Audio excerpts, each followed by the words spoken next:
Good evening, Zimbabwe. Welcome to our YouTube channel, Harare Networks. Today, there is a developing story coming out of Harare involving Azim Danso, musician Hulungende and his wife Malloti.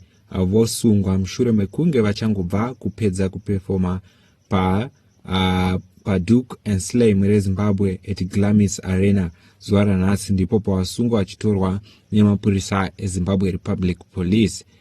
Katipindei mundaudzisere ndipo pa YouTube channel yenyu yeHarare Networks.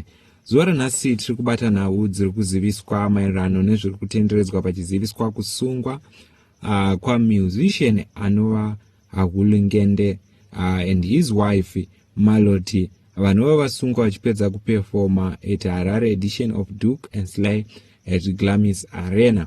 So vaviri ava macouples aya vanozivikanwa nezvemumhanzi, vanoimba mumhanzi weZim Danso. Asi chaita kuti vagosungwe apa inhau yekuti pari kutaurika nhau dzekuti vane maPromoter akavapa mari zhinji, vanova vakadisappointa maPromoter nzvimbo dzakasiyana siyana. Veruzhinji vaizonzwa kuti mafanzi aipopota achizoparadza zvinhu kunzvimbo dzakasiyana siyana nekuda kwekuti vaimba ava vaipiwa mari nemaPromoter kuti vaende kunzvimbo dzakasiyana siyana, asi vaisazosvika panzvimbo pavanzi vaperforme. Inova iri nhau yekurakidza kuti maPromoter aita hasha akazosvika panguva yekuti vachivapinze mumaoko emapurisa.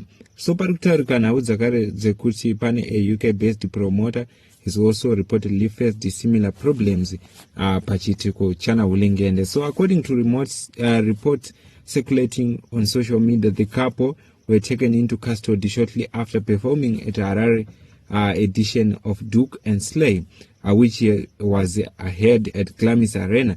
The report have attracted significant attention because the alleged arrest happened soon after their appearance on stage. At this stage, it is important to stress that these are reports of an arrest. One of the reports shared by Harare says Hulungende and Malloti were arrested following their performance at the event. Another report from Crime Watch Zimbabwe also claimed that the couple were taken into custody shortly after appearing on stage. Crime Watch further alleged that the reported arrest comes amid complaint from some promoters concerning previous shows involving the couple. According to that report, there have been allegations that the musician sometimes failed to attend the scheduled performance after receiving deposit or arrived late, leaving promoters and fans disappointed. The same reports claims that similar complaints have reportedly been raised by some UK-based promoters and other promoters in the region.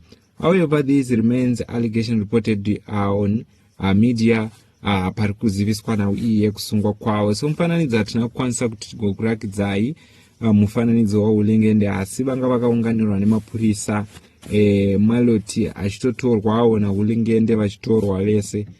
So nhau iyi ndidzo nhau dzatanga tikabata pano pa YouTube channel yenyu.